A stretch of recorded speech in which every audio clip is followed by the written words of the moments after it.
Welcome. These will be my thoughts on Daredevil Born Again Season 2, Episode 8, The Southern Cross.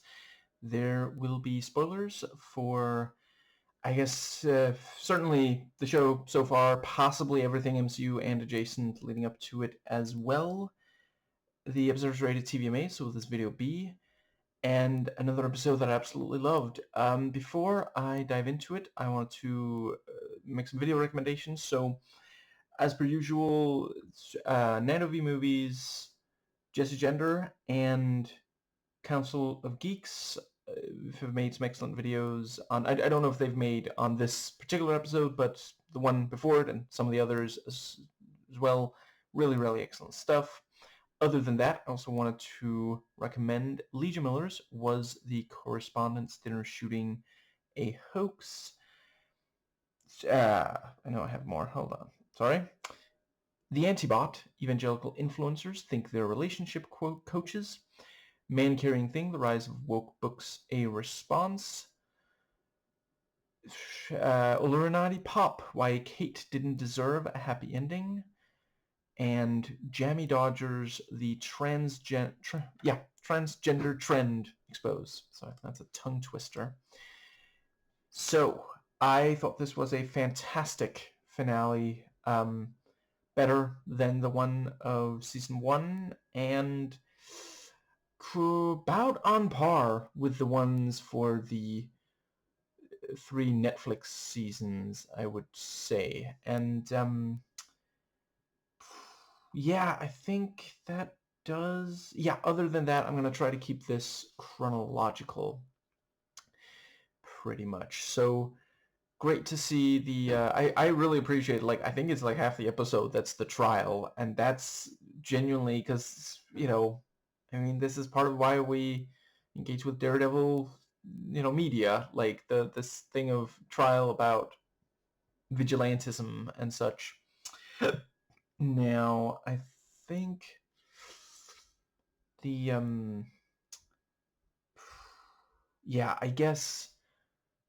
Right, and just in case I forget to say it elsewhere in this video, I wanted to note, I think this is a good place to...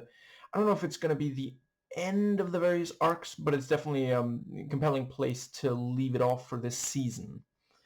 And I'll be excited to see where they go from here for at least... Yeah. Yeah, for the ones that they bring back. Anyway, yeah, let's see. So the start of the episode. So yeah, I think the first thing we see is a little bit of the trial. There's the thing about, like, I guess Matt isn't showing up, and motherfucking Hawkberg, like, he knows. We know he knows, and he's just got that fucking smirk on his shit-eating fucking face. Oh my god. Like, I appreciate that it is very, very easy to make us hate, a sleazy lawyer. I mean, I wasn't expecting to be cheering Heather on rather than hoping she would stop when she physically attacked someone. But, like, I appreciate they go above and beyond. Like, he is just the fucking worst. But yeah, then it cuts to Jessica helping Daredevil, and that is my one thing for... one of the few things for this episode and the one before it. They did indeed not show the thing from the trailer, because I'm sorry, I really loved seeing that in the trailer, and I think it would have played well in the show as well. Jessica steps into the church and says to Daredevil, "I hope you can walk, because I'm not carrying you." I don't know, maybe they felt like it just wouldn't completely work. I will say, I'm glad we at least got it in the trailer.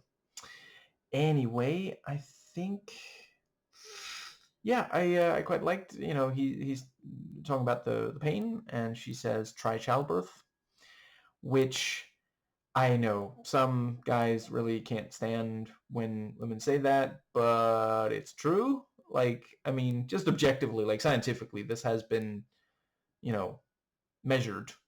It's a fucking fact. I don't know what you want. Yeah. Anyway, I think and the discussion they have about, he says, I don't know if I can do this alone, and she's like, that was kind of the idea. That was quite good. And I think the very next thing might actually be when they set up for the well, let's see. No, I think it was great. So when Matt says, I don't know if I can fix this without getting in Fisk's crosshairs, that's what I'm gonna have to do. Something along those lines. I didn't realize how much he meant that. So there's the literal thing of, the crosshairs, because they thought it would be a different bullseye asshole up there. But also, genuinely, now everyone knows Matt is Daredevil, and that's a really fascinating new status quo. Like, the fact that he's in prison, I feel like he's probably going to end up coming out of there. I mean, we've seen him in worse situations, I feel like his recovery at the start of season 3 of the Netflix was probably tougher than, I don't know, maybe season 3 of this will also be a tough recovery, but right, just a couple of things. I don't know. Broken record alert, I guess, but I have said before that I think, I guess it's all of them, pretty much at least. I'm not sure I can think of an exception right now. The Netflix seasons of the Defendersverse, the ones that don't have too many episodes are the ones that have less than 13. And so far, we have 2 seasons of this. Both of them have less than 13. And I'm not going to say that every single, I appreciate some of the time. It's not perfect pacing. They still, I hope they will, because they're probably going to keep doing this for a while now.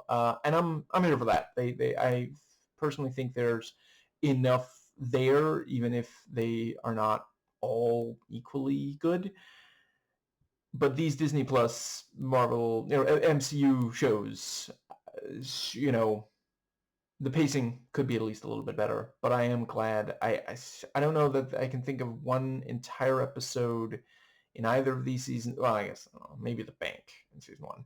But other than that, and with the Netflix Defendersverse, I don't know. I think nearly every 13 episode season has at least one episode where it's like, you did not need this. You could have, like, maybe there's some stuff that needed to be in the season, but you could have trimmed that out of that episode and put in others, and you'd have been fine.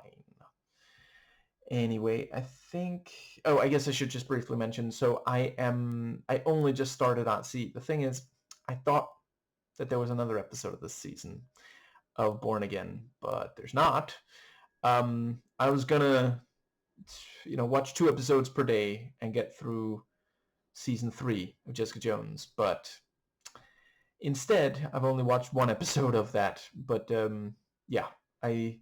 so it's possible I'm going to say something that sounds ridiculous for people who do remember season 3 better than I'm still going to watch it. Like, I don't need an excuse to watch Jessica Jones, those 3 seasons again. I'm really hoping this episode means that we are getting more, because that's the Aliens Investigations door, and with Luke back, like, there's a very real, I mean, so I understand, I have to admit, specifically, so other than Daredevil, I am not the most familiar with the Defendersverse character, and Punisher, but he's not quite Defender. He's not a Defender. Anyway, I understand there are a number of people who were hoping for more Luke and Danny together, and I'm also 100% up for that. I mean, maybe they could do a thing where Luke is sort of the muscle, or additional muscle, I guess, for Jessica for some episodes of her show, and then he leaves and does a team up with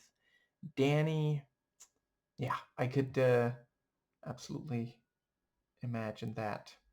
Anyway, yeah, the let's see. I think I made my point about that particular thing. Now I just got to remember what was I talking about before that? But yeah, so far I would definitely I definitely finished my thought on pacing. Okay, the other thing, I have to admit it didn't hit me quite as hard before the second viewing of season 1 of this show, but I do agree with those who say that there's just too much B-roll in the BB report. Maybe that's what one of the B's stands for, and I really appreciate that this one does not do that. So that's very nice. Which now I can confirm, now that we've seen the entire season, it wasn't impossible that they would make up for it in this one episode. That's almost that. Yeah, that was too silly for even me to say with a straight face. Anyway, I think yeah. So Matt does get into the suit and walk into the courtroom, and we again have, let's see, I think, was that also a Hochberg smirk? I definitely remember there was at least one of the villain characters who was, I think it was maybe Heather. And I like the little look between her and Karen. That was yeah. And I don't know, maybe it's a little cheesy, but Matt enters the room. As soon as he starts talking, it's like, here he comes to save the day. I'm not going to sing. In this video, at least. And the yeah, the points made are quite good. I'm not gonna go play by play because we'd be here all night, but I did think the entire trial thing was great. I loved the way that, like, Hochberg said objection like it's the like it was the word of the day calendar word for the day on his calendar today. Like, holy shit.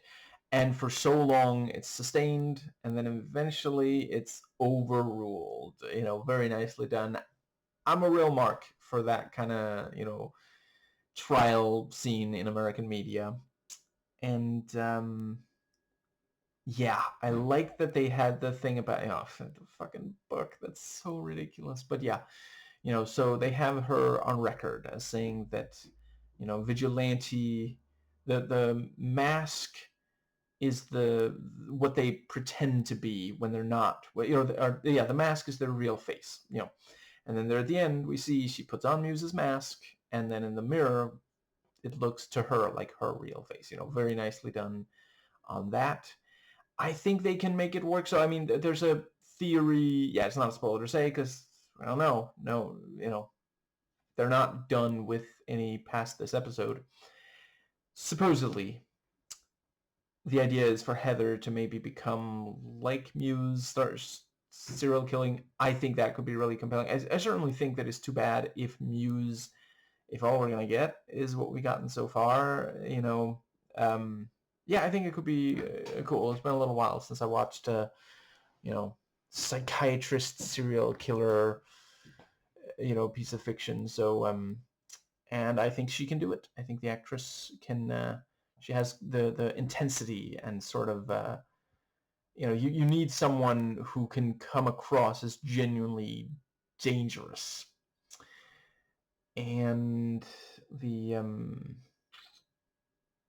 yeah, I appreciate how much of an impact Karen, like, emotionally had for the first half of the episode, even though she doesn't really get to do much. She doesn't even say all that much.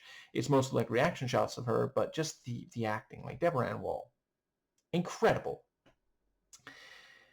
I think, yeah, so if we're mostly skipping through the trial stuff, yeah, I thought it worked really well the way that he, Matt built the case, and they keep saying, are you going somewhere with this?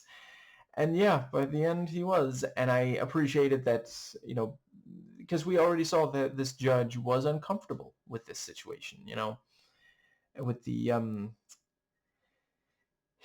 Still don't love the Guy Ritchie-esque nature of the way that was filmed and edited, but I do appreciate that it was building up to this, her completely going against that.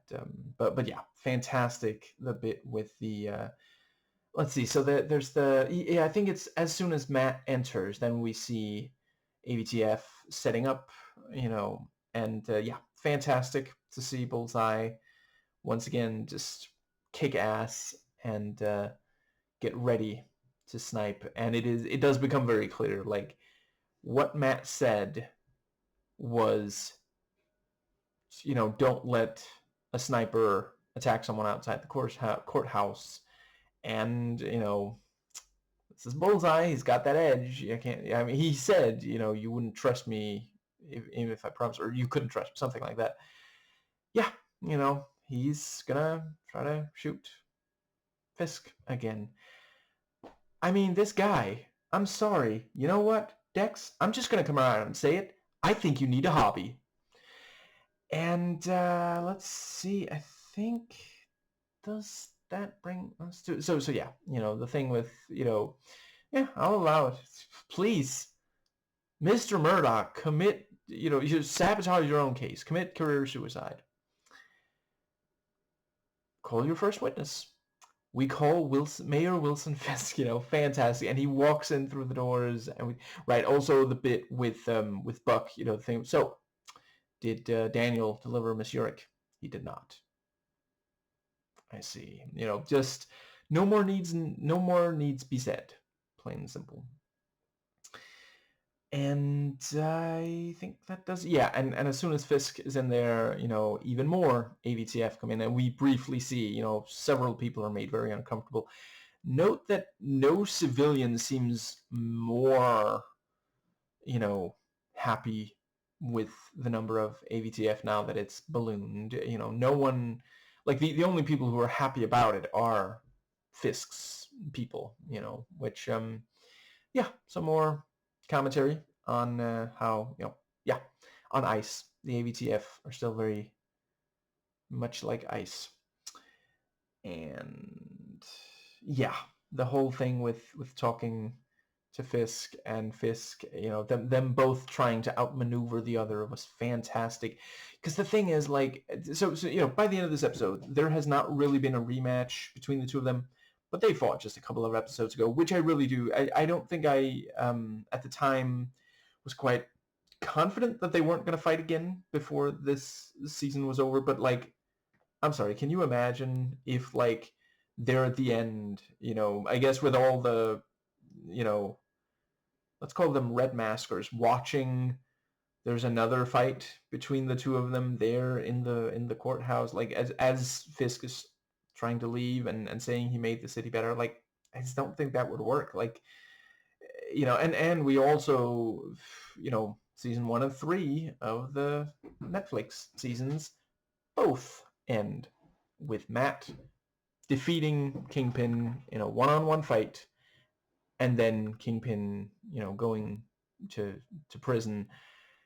If they did that one more time, because, like, in case you don't remember, season 2, Fisk is barely in. He's got a cameo in one episode, and he appears more in another episode, and that's it.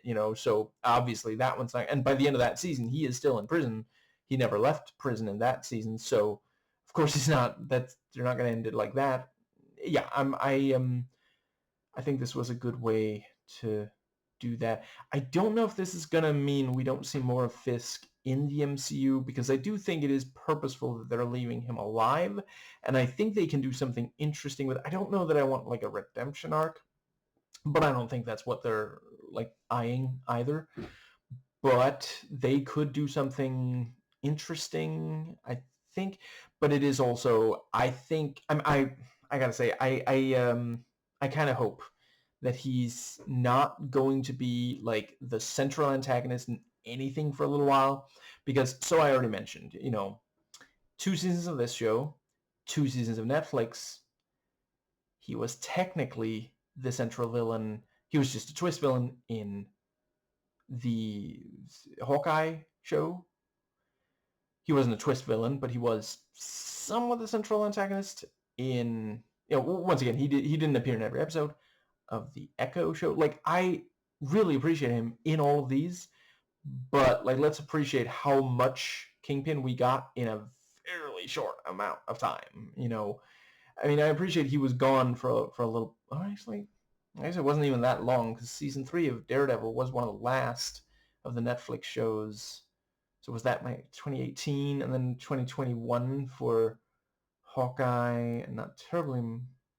Yeah. Anyway, I think it would be good if it is a yeah, and it's also one of those things of like, I mean, isn't this worse for him than death? Like, I don't know that he would, you know, now, would he still hate the idea of death? Vanessa's gone. He's never going to be mayor again. He's never going to hold political office in America again.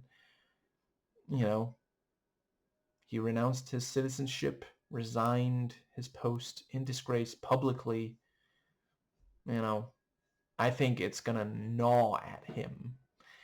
And that's kind of where my head's at for, like, I can imagine they'll bring him back at least once more.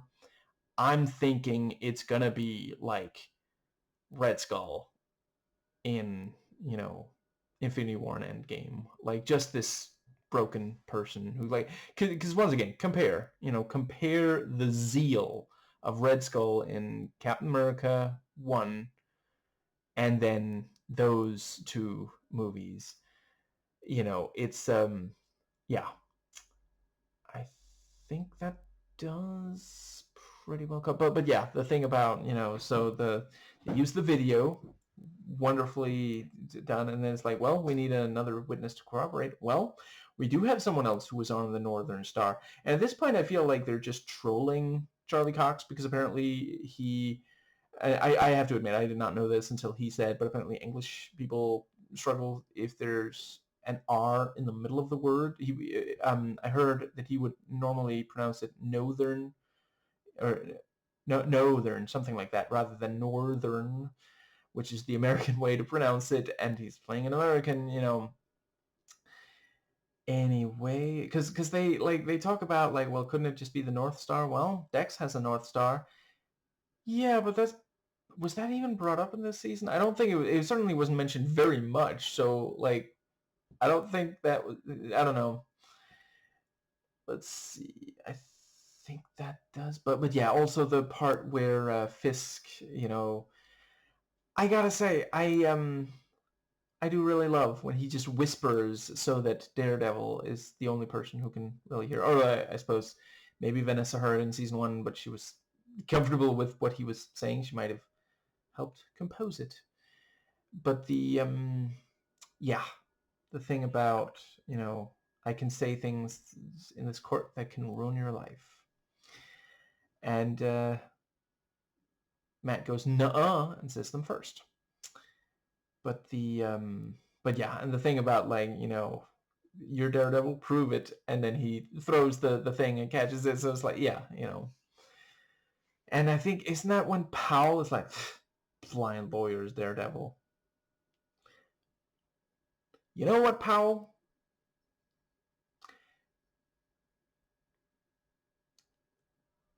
There's a time for shutting the fuck up. And for you, I think at this point it might be all of it. I think it might be all the time. Now, let's see. I continue to love to hate Powell. He is just so wonderfully despicable. It's yeah. Now, I think that is when the yeah, and the point about, like, well, you know, I don't even know if Karen Page is still going to be on trial, but it's certainly not going to be this court.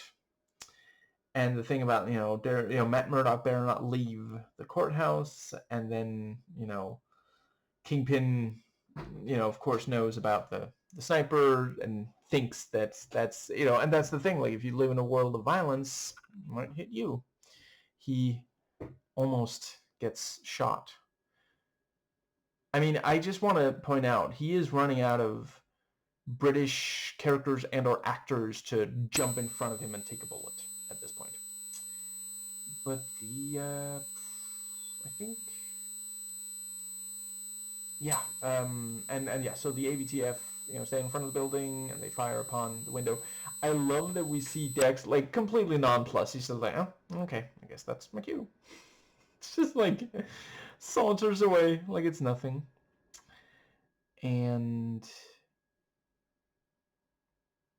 I kind of want an outtake where Bullseye throws. I did really love that he chose that because we know he's not called Bullseye for nothing. Love the costume. I'm sorry,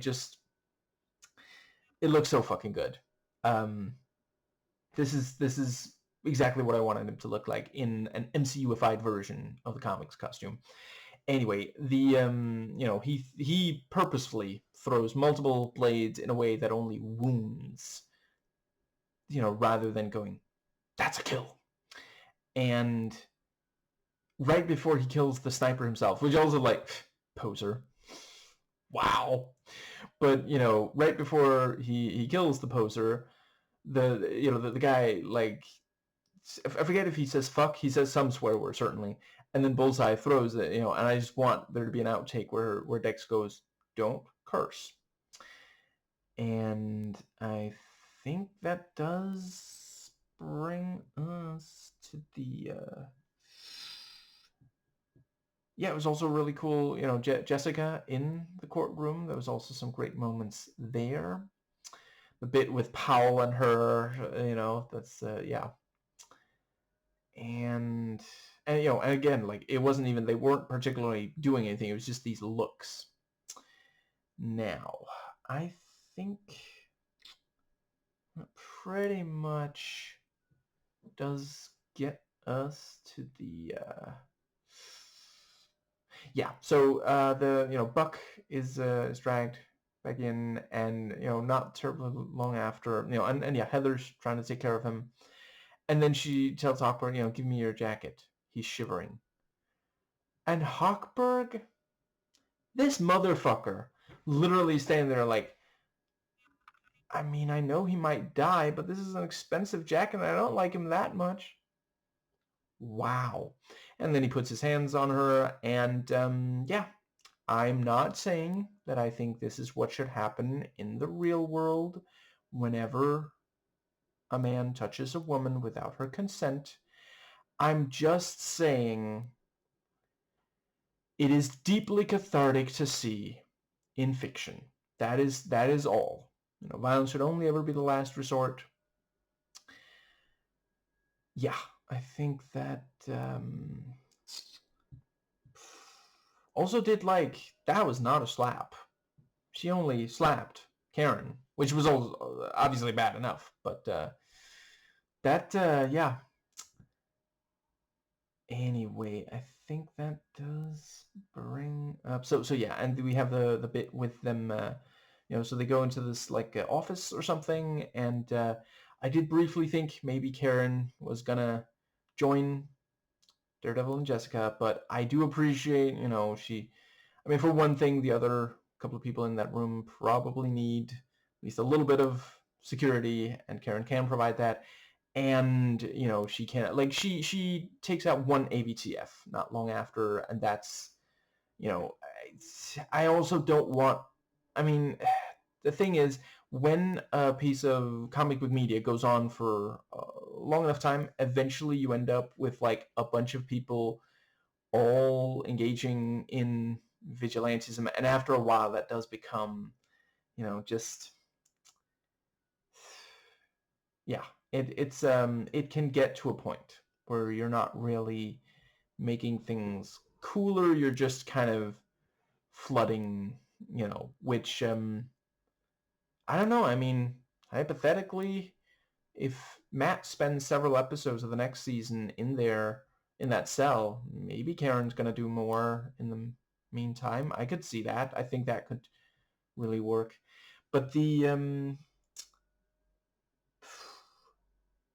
I wouldn't have hated if there had been a little bit more interaction between Karen and Jessica. Uh, Karen, it's Deborah Ann Wall, sorry, actually fairly recently said that she wait, am I mixing two things up? I hope I'm not mixing two things up, but if I'm remembering correctly, I think it was yeah, because like let's see, yeah, I think Kristen Ritter was like she wouldn't have hated playing the Florence Pugh. Suddenly I cannot remember that character's name, but the her Black Widow character, and I believe Darren Wall said that if Kristen didn't play Jessica Jones, then Karen would, and I could totally see that. Like overall, I think it's great that they both ended up, you know, um, yeah, playing the roles that they did. All three of the aforementioned. Now, I think that does bring us to the but yeah, I think there could be some cool stuff between, they both know Matt. They're in similar situations, and yeah. Let's see. That is when, yeah. So all the Red Maskers show up, and I don't know exactly how I feel about. So I think I'm not reading too much into it when I say that I definitely did. The Red Maskers, in an earlier episode, I was somewhat reminded of the peaceful protests against ICE and Trump. And in this episode, I was a bit more reminded of Jan 6th. And that is interesting of a choice, because like just the yelling, the chanting, the signs, the going on to government property, which makes it all the more interesting, at least to me, that this was approved by the cops. Like they managed to, they get the ABTF to back off so they can get in, but I don't know. It's yeah, it was I get it,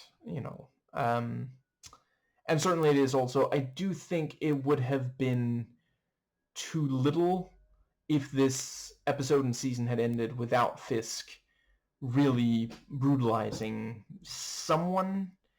And I mean, I feel like it is kind of perfect. This is what he thinks of voters who don't like him. These are registered voters. These are Americans. These are more patriotic than he is, and because they don't want what he wants, because they don't like him, he doesn't stop and think, "Oh, did I fuck up? Politicians are not supposed to be this unpopular this early." Yeah, he physically attacks them. Like a bunch of them start to back off as soon as he, you know, pops up and opens the doors, and yeah. Now I do think that does yeah. The entire confrontation was really great. Still, it feels weird to have like good cops stopping these ICE inserts, but I don't know. I mean, I wouldn't rule out that that's like a compromise. In order to criticize Trump and ICE this much, they had to have good cops at least. But yeah, the fact that the bit where so Powell says he tells the I'm afraid I'm struggling to remember the other one's name, the other ABTF, and my wrist are sort of checked right now, but yeah, the he says shoot that guy, and then the other guy's like, wait, you told me that Hector Ayala did kill a cop, and at this point Powell's not even denying that that's a lie, and he's just angry that you're supposed to follow my orders. That was also great, the earlier bit where the ABTF were like, I don't know about this, and then I think it was Fisk who was like, well, hand in your resignation, I guess. And they're like, okay, then we'll go ahead and do this thing that we're obviously uncomfortable about, which, I mean, I'm not advocating for any violence or anything, not even harassment of ICE officials. I am merely noting that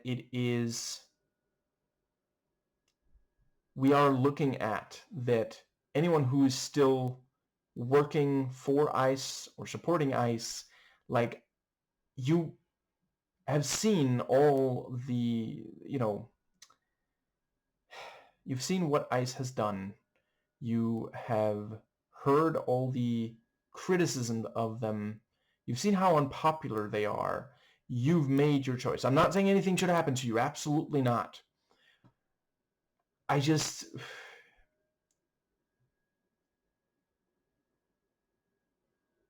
I'm not going to try to talk you out of supporting ICE, because if you still support ICE at this point, that's it. Like, I hope that in the future there will be restorative justice. I don't want anything bad to happen to anyone who works for ICE or supports ICE. Nothing like that.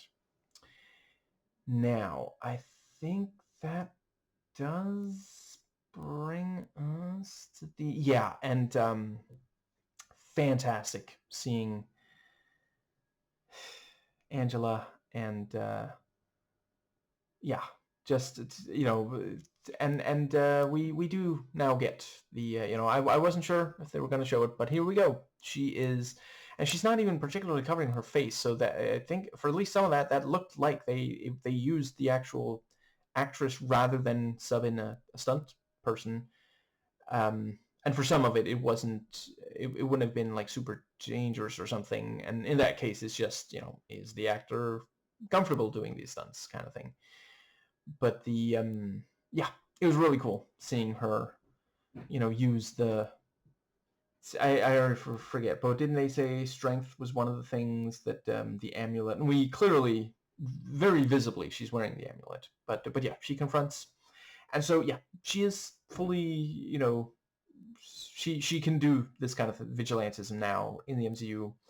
I can imagine that next, or maybe not the very next time, but in the future, she might pop up in... So I think they're not calling it Young Avengers, they're calling it Champions, but I could see her, I'm not sure it's going to be the first time we see them, that she's going to be part of it, but I could see her be part of that, and they could have a thing where she's maybe the one who goes further than some of the others are comfortable with, because, like, is Ms. Marvel going to be super comfortable about a really brutal hero? I don't think that's going to be,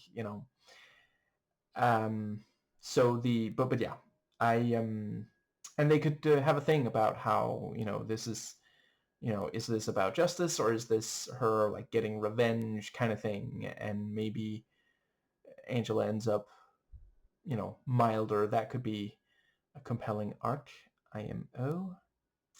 Now, I think, yeah, so they enter the building, and yeah, we have the thing about, the AG making an offer, and ultimately Fisk has to agree to it. And I really appreciate the part where, he's like, so Sheila, you're not actually loyal to me, and she's like, I'm loyal to the office.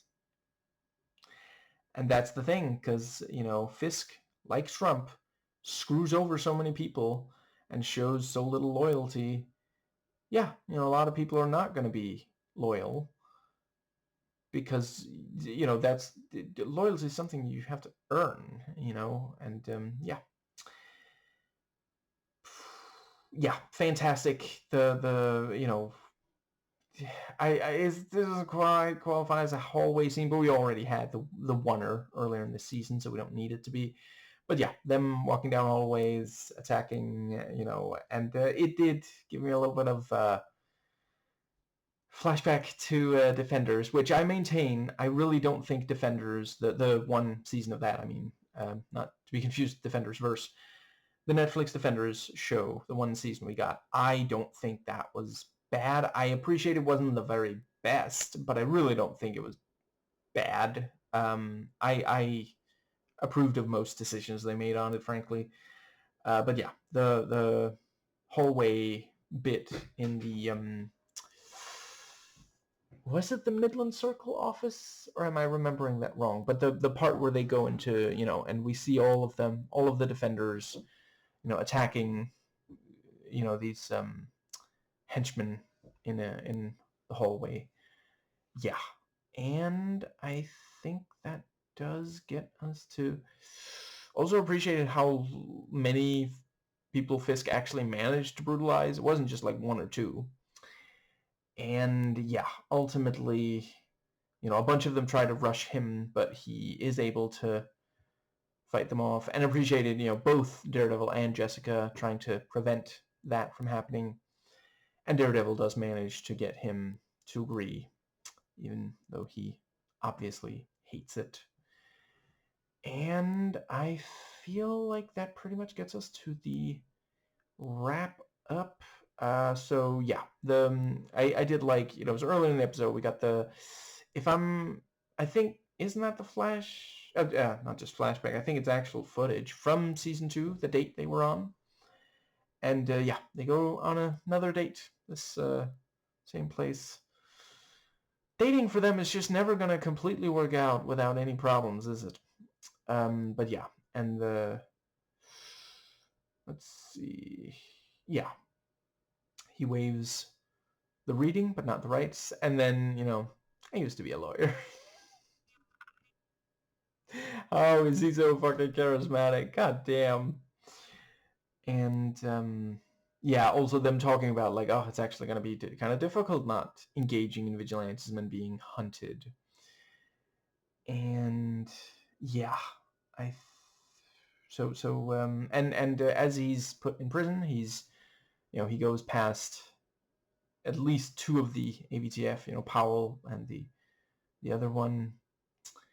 And yeah, that's obviously a big potential problem. I guess season 3, are they gonna go for another 3rd season of a Daredevil live action show with Charlie Cox, where he's going to have to fight his way past a bunch of convicts to get out of prison? Maybe I could definitely live with that personally. But other than that, yeah. So I already mentioned some of the Jessica Jones stuff. But yeah, fantastic seeing, yeah, he's just so fucking good. He and again, just like with Jessica in an earlier episode of this season, like as soon as we see them, it's like they're back. That's Mike Coulter as Luke Cage is just so fucking good. Like he's just got the And at this point, I do suppose we might not get real follow-up to the end of season 2 of his solo show. I can accept it. I appreciate that it's difficult to do. Yeah, it's you know what? I'm not saying that anybody from Marvel is listening to me personally, but hypothetically, I'm just going to put out there, if we're not going to get that, as long as we do get more Luke Cage and more Colleen Wing, especially Colleen Wing, with the fucking Iron Fist version of the sword, then I'm okay with it. And I'd also really like to see more of Mary Walker. She was also fucking amazing. And Misty Knight, but again, at this point, I'm just listing, we'll be here all night if I just keep listing yeah. I think, yeah, it was also great seeing, I'm afraid I do not remember the daughter's name, but, she's very happy to see Luke. And we have a little, sweet, father-daughter moment there. That was also really great. And I also appreciated the way that we don't immediately see his face. We see, yeah, they make an entrance of it. I appreciate that. But, sadly, there are a lot of racists who think that black men cannot be sweet to their offspring. And, yeah, more media representation like this is great.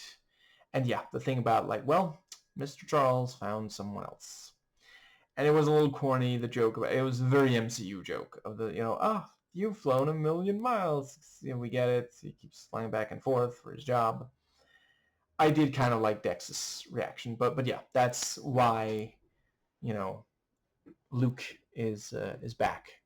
And yeah, Bullseye, you just kind of direct him there, as long as you don't lie to him and kill his North Star, he's he's fine. He kind of just wants someone. He just give him a target, preferably more than one. And that's also a wonderful way to like, oh my god, can there be like I would like to see Wilson Fisks, the man formerly known as Mayor, react to, so you're telling me the guy who shot me, who tried to shoot me twice and killed Vanessa, is now working for Mr. Charles. And let's see, I feel like that pretty much covers everything. Okay, I'm just going to real quick mentally fast forward through the episode. Let's see, I don't know, I also have slightly mixed feelings on the fact that the AVTF, the ICE equivalent did eventually back down. Like, that would be wonderful. Hey, if this ends up like inspiring them to realize, because like, yeah, I look forward to ICE being just a memory. Now, I think, which once again, I'm not saying anything violent.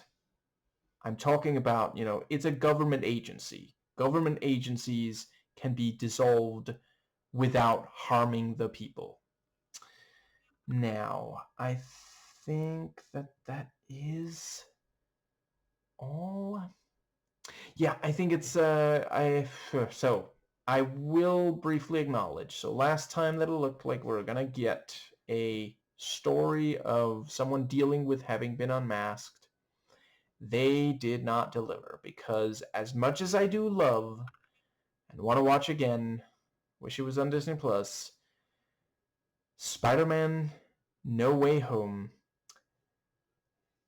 the end of Far From Home really had us thinking, oh wow, we're actually, I mean, listen, I am not saying that I wanted one more day. Obviously not. Like, I didn't read that particular story, but I read, let's say Spider-Man, I read between 1999 and 2007. I think I stopped not very long before One More Day, actually, but, it's, there's still, you can do something compelling with a narrative where someone who used to have a secret identity now has to deal with it being public, Yeah, like, I think they can really do something cool with that in a third season in the third season. We already know there's coming one, but there's one coming, whatever. Sorry, Danish grammar puts coming before one. Let's see. Yeah, I think that is it for... Yeah, I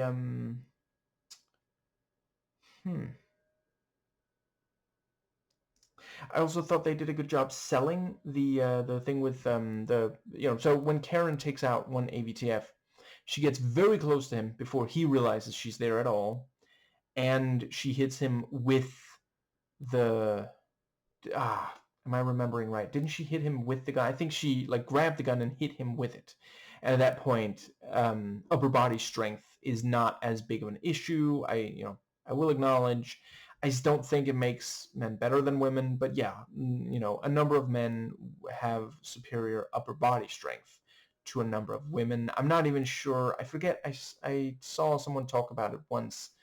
If it's even, I mean, I certainly, no, I'm just not going to comment on. I know that a number of men have superior upper body strength to a number of women.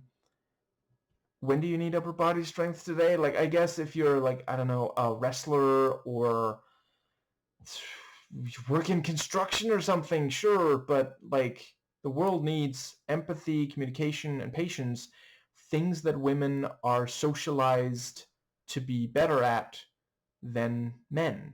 So we can learn a lot from women. Anyway, I think, yeah. I'm going to miss the show, but, I have almost 2 weeks worth of a rewatch of Jessica Jones, and we're getting other Marvel things that I'm really excited about soon. I think I'm gonna not mention them by name just in case, because sometimes stuff gets canceled. I appreciate it's probably not gonna happen for at least one of the things, but whatever. Yeah. Oh, I thought it was, I really liked when Matt called out Fisk for, was that an answer or a speech?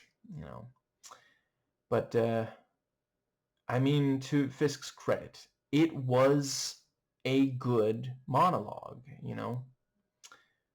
When I was a boy, I decided that once I became a man, no matter what, I would never, ever cease to start my monologues with the words, when I was a boy.